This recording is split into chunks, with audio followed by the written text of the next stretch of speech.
Good morning. We are back on the road and on our way to the next destination. Stay tuned.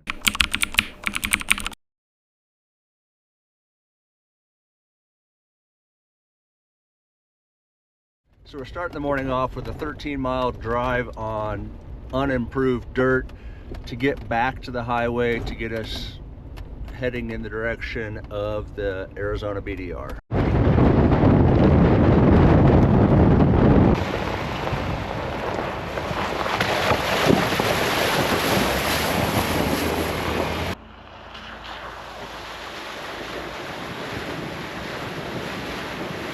All right, so on the way out the trail, there's this little, looks like a little town off in the distance, and we stopped to take some pictures of it. It's got signs saying no trespassing, closed, and it's a movie set. It's the movie set of Mescal. And while we were doing that, a caretaker for the property stopped. They're going to do some work out here, and I asked if we could come in and take a little closer look and get some shots, and he said sure. So here we are.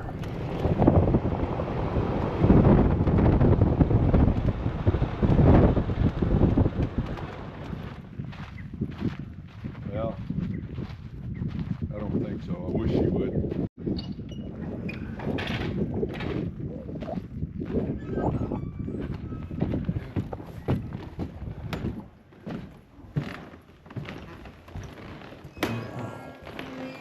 If the town of Mescal feels familiar, that's because it is. Maybe not in the way you'd expect, but chances are you've walked these streets before, just through the screen. For decades, this place has stood in as the Old West for over 120 films, along with countless TV shows, commercials, music videos, and reality series. Some of the heavy hitters: Tombstone, The Quick and the Dead, The Outlaw Josie Wales, the remake of Maverick, Buffalo Soldiers, and Cowboys and Aliens. Stories of outlaws, lawmen, and everything in between, all brought to life right here. Setting about 40 to 50 miles east of Tucson, Mescal isn't just a movie set. It's a living, breathing piece of film history. 28 buildings make up this town, each one with its own scars, its own stories, its own time in the spotlight. And like any good Western town, not everything is quite as it seems. Our host Kurt let us in on something most people would never notice. Because this land is held on trust, none of the buildings have permanent foundations. Nothing is truly fixed, which means the entire town can change, shift, and evolve. The buildings have been picked up and moved, turned, reworked, all to tell a different story for a different time. What you see in one film may not be what shows up in the next. Even the Yellow Hotel has lived more than one life, once standing across the street and at one point rising a full third story higher than it does today. It's a place built on illusion, but held together by very real history. You can lose an entire day out here without even trying, taking it all in, one weathered board at a time. And honestly, we probably should have. But Matt and I have miles to cover, our own adventure waiting for us beyond these streets. So for now, we tip our hats and move on. A huge thank you to Kurt for taking the time to show us around, and to the volunteers who put in the work to keep this place standing, preserving a town that has played a part in telling so many stories, including ours. All right, the town of Mescal. What a highlight to this trip. That was so unexpected. After one heck of a whistle stop in Mescal, it was time to get moving again. Our next objective was Copper Creek Mine. But before we could get there, we had one more stop to make. One that meant a lot more to Matt than I realized at the time: the saguaro cactus. For me, they were just part of everyday life back when I lived in Arizona, something you passed without a second thought. But for Matt, he'd only seen them on TV or in pictures. That changed everything. So he eased off the throttle, slowed it all down, pulled over, and let him get close and personal with one of the true sentinels of the Sonoran Desert. Tall, silent, weathered. They don't just grow here, they stand watch. We're cactus hunting for the perfect picture. In moments like that, those first-time experiences, that's what these trips are really about. What I didn't know was Matt had another goal in mind. He wanted to camp among the saguaros, and he assumed they were scattered all across Arizona. Truth is, they're not. And this stretch of the trail, this was the only place in the entire trip where we crossed paths with them. By the time we rolled out, the opportunity had already slipped behind us. It wasn't until later, after we finished the trail, that I realized what he had hoped for. So we turned south, chasing one more shot at it. a little side mission, a mini adventure of its own. But that's a story for later. So if you want to see how that played out, make sure you're subscribed. You don't want to miss it. But for now, let's get back to the trail, back to Copper Creek Mine, and a rattling surprise waiting for us out there.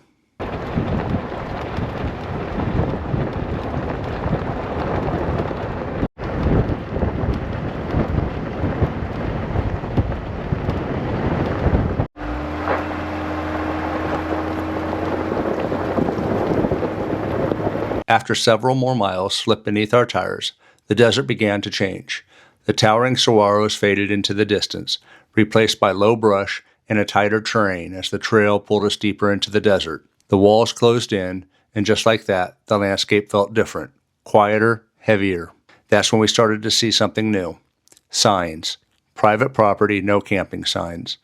Not exactly what you'd expect to find this far out. The trail was still open, as long as you signed in. So we did. Left our mark in the logbook, rolled on, a little slower this time, a little more aware of where we were, because out here, signs like that tend to mean something.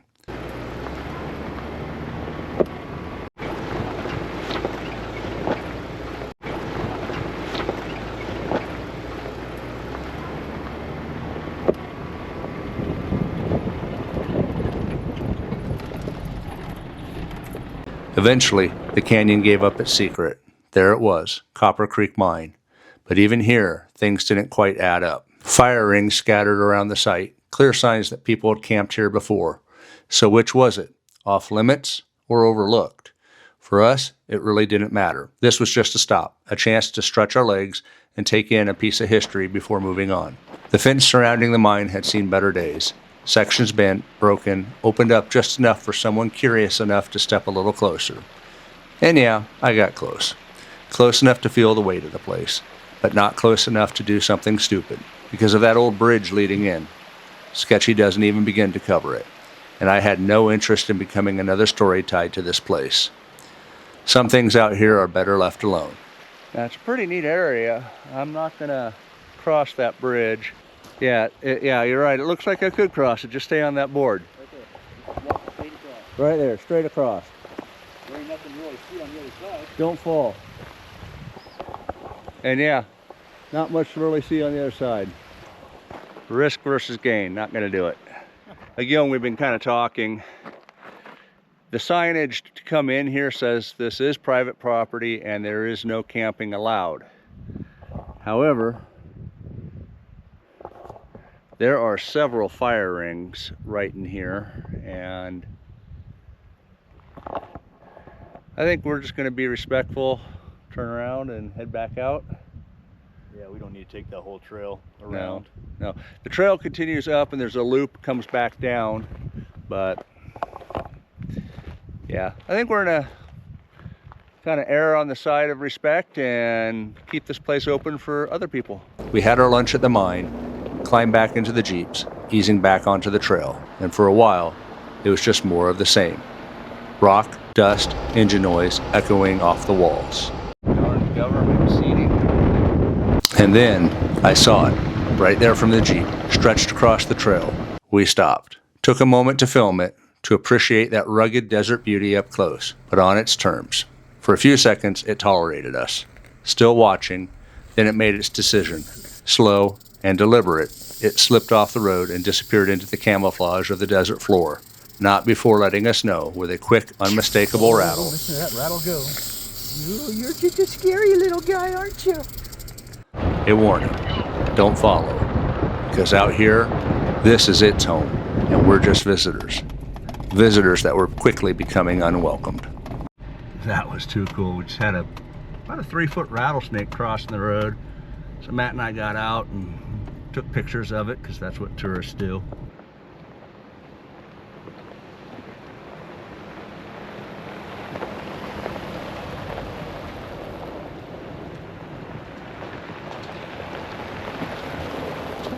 Kind of getting into a brushy area that I think was nicknamed Treemageden.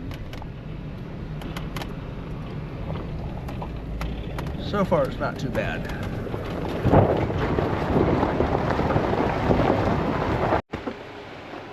Alright, so trees are getting a little bit shorter, so we're gonna drop the antenna. So I spent about 6 years as a kid living in a small town called Buckeye, Arizona. And my stepdad there was amazing. He's the one that introduced me to this, what we call overlanding. Back then, it didn't have a name. We just took the ATCs out, went three-wheeling, and went and built fires and camped out in the riverbeds and explored the desert. And so driving through this and seeing all the saguaros and ocotillos, and this has all just been just great memories.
So I think we hit Treemageden. Good thing we brought the chainsaw.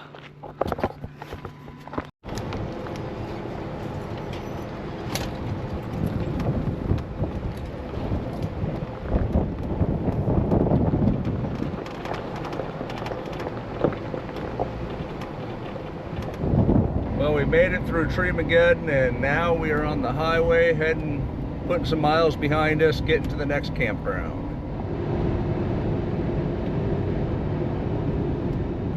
And just like that, we're back on the dirt.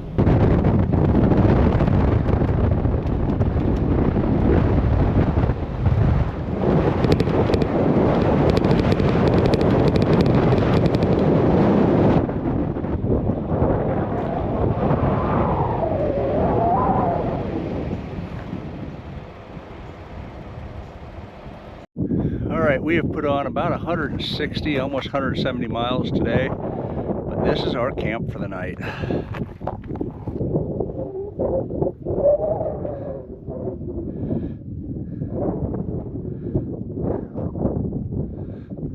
So I think we're gonna finish getting camp ready, cook dinner, take it easy for the evening and relax.